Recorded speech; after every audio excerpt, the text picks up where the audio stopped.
what happens when you tie a big heavy eye on the top of a hook?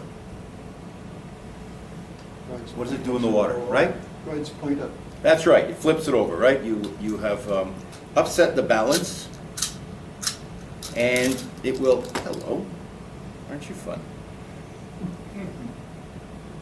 So you put the eye on top like this, put it in the water, the whole thing turns over. So you got to remember to tie your patterns upside down on your hook, right? Okay. If I'm going to put the eye somewhere around there, I will very carefully build the bump.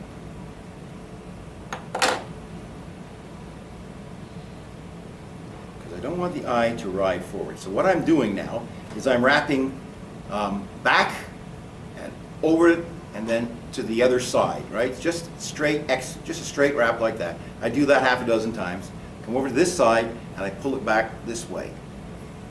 And do the same half dozen turns in that direction or so. Okay? And that just gets it into position. The bump prevents it from moving forward. I used to put two bumps on, one on the front and one on the back, but I find that was a little bit unnecessary. So the secret to getting this thing is to use lashing. The same kind of lashing you would use if you were putting a frame together for a lean-to or something.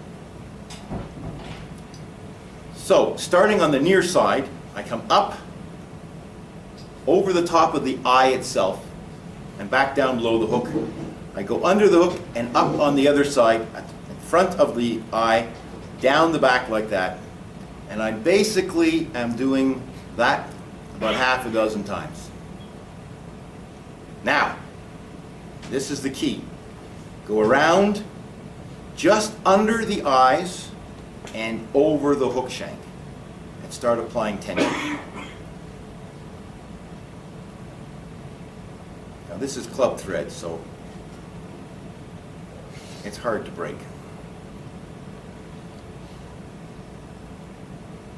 And there you go.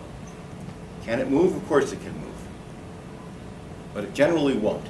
And then I will, under those conditions, get out the knot sense.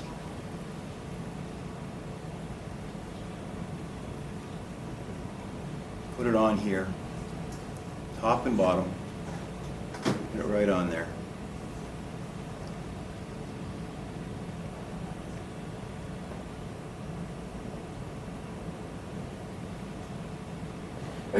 Smooth it out a little bit. You want the layer to be fairly thin before you try to set it, because if it's thick it won't set very well anyway.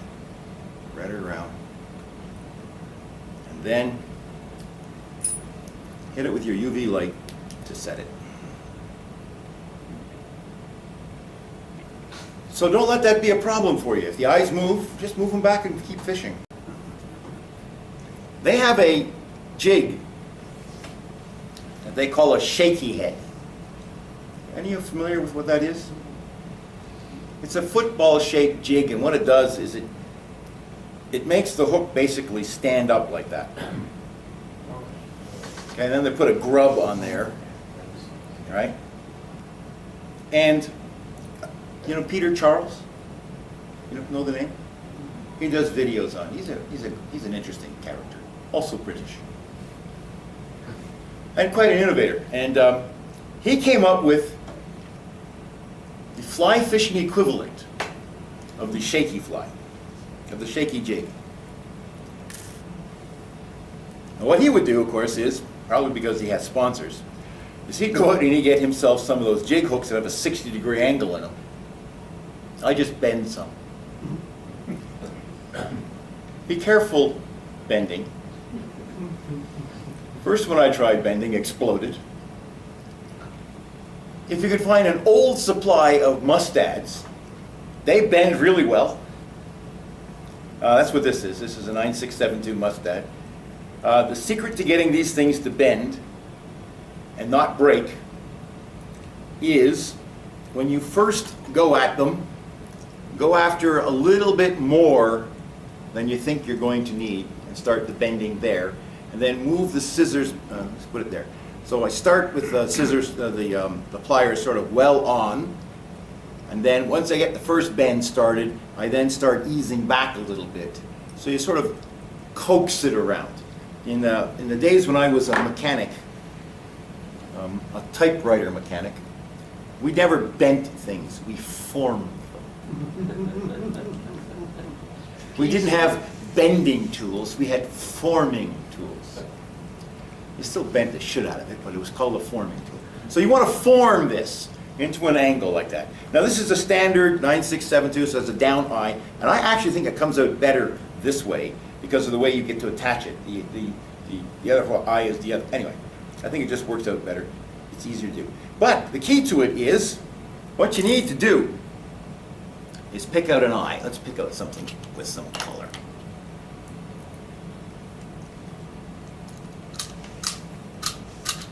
A nice red eye here. I don't know, do you remember a little while ago I did a little program on fly design and I was trying to make a kind of crayfish pattern that shows the crayfish in its defensive position with its claws up. That's the last shadow just before the smallmouth bass sucks them up off the bottom anyway. All right? Well, for the life of me, I could just never get the hook to sit the way I wanted it to. Then along came this idea. So I'm going to be tying some of these. Let's see now. What I like to do, take a little marker here.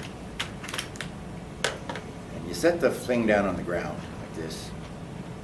You put it up against something where it won't move. Put your finger behind it. Lay it down there like that. Can't see what you're doing. Can't see what I'm doing, I know. I'll try to show you in a moment.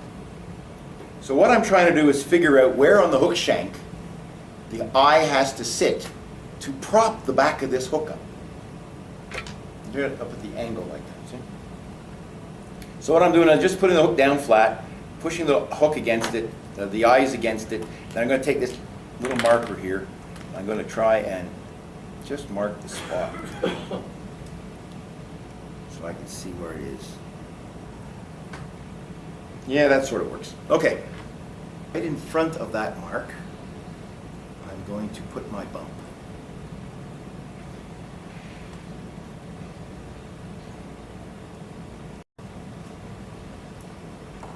And then I'm going to set the eyes right there against it.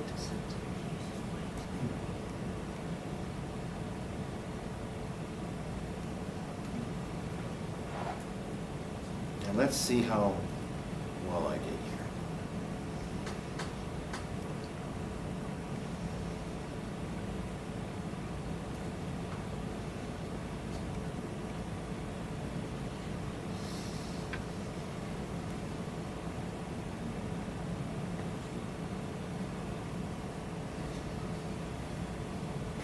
Still haven't got this down to a science yet. We'll see how it works out. Okay, let's just tie this off now.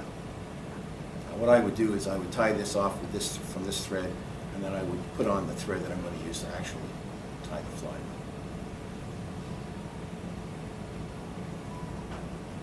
Okay. When all else fails, cheat.